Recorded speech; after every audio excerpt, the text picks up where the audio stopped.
Throughout its history, merchants and missionaries from India introduced new beliefs and ideas in Southeast Asia, leaving a significant mark in the region.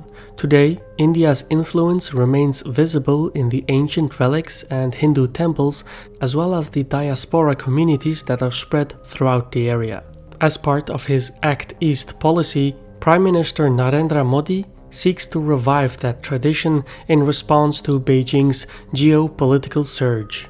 I'm your host Shirvan and welcome to Caspian Report. By the end of 1990, India's debt crisis had reached its tipping point. The country's budget deficit had surged, while the foreign exchange reserves had nearly depleted. Unable to uphold its financial obligations, the IMF intervened and suggested that India diversify its economic links.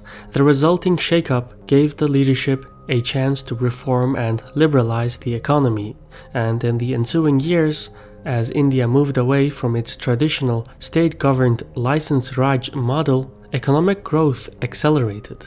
At the height of the reforms, the government in New Delhi looked to emulate the experience of the fast-growing economies in Southeast Asia, resulting in the Look East policy. The roadmap was a remarkable success. New bilateral and multilateral agreements were signed, which allowed trade between India and the member states of the Association of Southeast Asian Nations, or ASEAN for short, to surge from $2 billion in 1992 to roughly $72 billion by 2017. As impressive as this growth sounds, it pales in comparison to Beijing, whose two-way trade with the ASEAN nations stands at $452 billion in 2017. Furthermore, in pursuit of the Belt and Road Initiative, Beijing is investing billions of dollars in the Eastern Hemisphere in order to redesign it according to its will. There are dozens of Chinese projects in Pakistan, Sri Lanka, Bhutan, Nepal, etc. At the same time, there is a growing Chinese naval activity in the Indian Ocean. Meanwhile, New Delhi has proven to be less ambitious. Its geography largely isolates the country from the region, while its domestic diversity makes it hard for the central government to govern itself, let alone exert influence beyond its borders. As such, New Delhi has no alternative that is comparable to the Belt and Road. The best India can hope for is to thwart China's designs and accumulate capital in the process. However, it is exactly because of India's internal focus that many Asian states look up to India as the only alternative counterweight to China. To that end, after entering into office in 2014, Prime Minister Modi acted on this geopolitical opening and signified India's foreign policy with Southeast Asia by upgrading the Look East to the Act East policy. Unlike the Look East, which was strictly economic in nature, the Act East policy was driven by both economic and security needs. From an economic angle, the Act East policy prioritizes the need to develop the impoverished northeast of India through infrastructure projects linking with Myanmar, Thailand, and beyond. The Indian states and the northeastern region, which constitute a market of about 45 million people, are landlocked and connected to the mainland of India through a narrow strip of land. Roughly 98% of the borders of the northeastern region is shared with foreign countries, including Bangladesh, Myanmar, Bhutan, China, and Nepal. Because of these peculiar international borders, the Indian government is very sensitive to the events in this portion of its territory, and to add fuel to fire, various militant groups operate in this area. As a result, most of the trade between northeast India and the immediate environment is conducted by sea. To improve the trade conditions, policymakers in New Delhi are financing the construction of the Caladon Multimodule Transit Transport, which will link the port city of Calcutta in India to the port of Sittwe in Myanmar. From there, the project will link to Palatwe via the Caladon River, until finally connecting to the Indian state of Mizoram in the northeastern region by a motorway. Part of New Delhi's motive is to bypass the vulnerable Siliguri corridor, and part of the motive is to diversify its trading routes, since more than half of the country's trade goes through the Strait of Malacca. Another major project in the northeastern region is the India-Myanmar-Thailand Trilateral Highway, which seeks to connect the Indian state of Manipur to the Tak province in Thailand, thereby creating an overland route into Southeast Asia and bolstering Northeast India's supply lines at the same time. There are, of course, many more infrastructure projects in various stages of completion, including pipelines and optical fiber networks, and upon completion, these undertakings will go a long way in facilitating the movement of people and goods between Northeast India and Southeast Asia.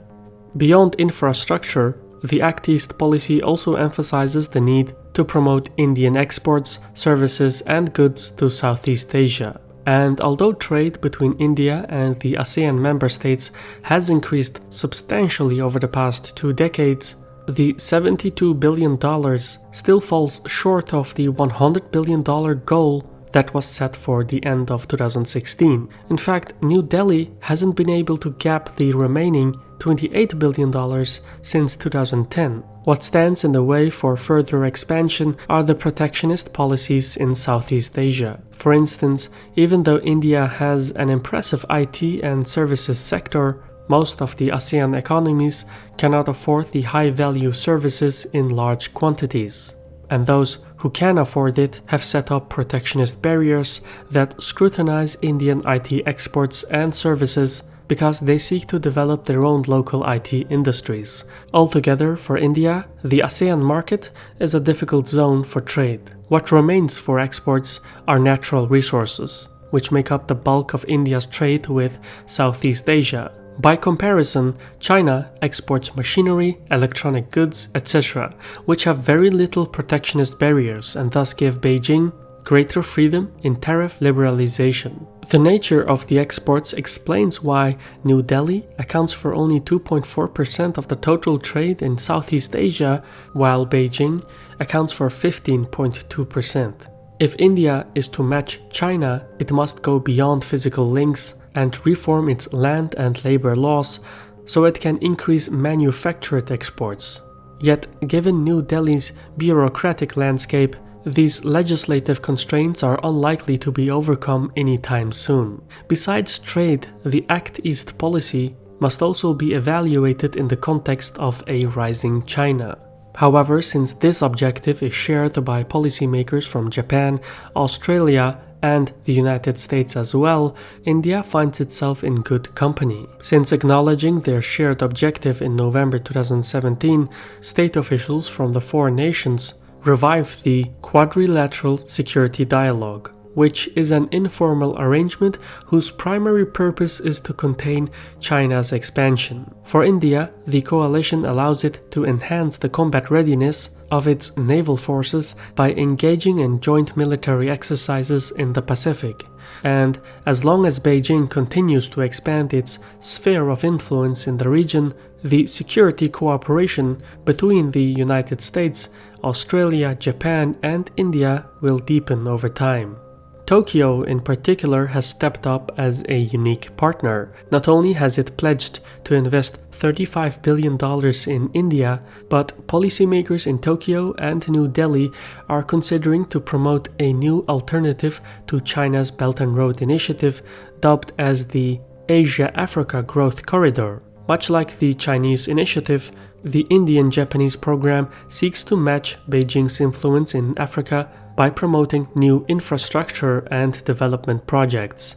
It remains to be seen how the Asia-Africa Growth Corridor will be presented and implemented. For now, it's just an idea on paper. Altogether, the Act East policy seeks to bolster New Delhi's political, economic, and cultural influence in Southeast Asia in the coming years. Yet, infrastructure alone will not miraculously improve living conditions in India's northeastern region, as the policy stipulates. Alongside the ongoing projects, the government must also design a comprehensive long-term plan for the development of industries and services in the impoverished northeastern region. At the same time, New Delhi must also enhance the region's educational, healthcare, and tourism sectors. Finally, if India wants to form a geopolitical counterweight to China, it must strengthen the maritime arm of its foreign policy and consolidate the bureaucracy at home. Only if a more thorough plan of action is developed can the Act East policy truly serve the interests of India. I've been your host Shirvan from Caspian Report. Credit goes to our community on Patreon for giving us the means to produce content like this. Now, if you want to learn more about our crowdfunding platform, or if you want to gain access to perks like references, early access, etc., visit patreon.com/CaspianReport. There's also a link to PayPal below. Either way, all the funds help to keep Caspian Report independent and self-sustained. For now, thank you for your time and Sarol.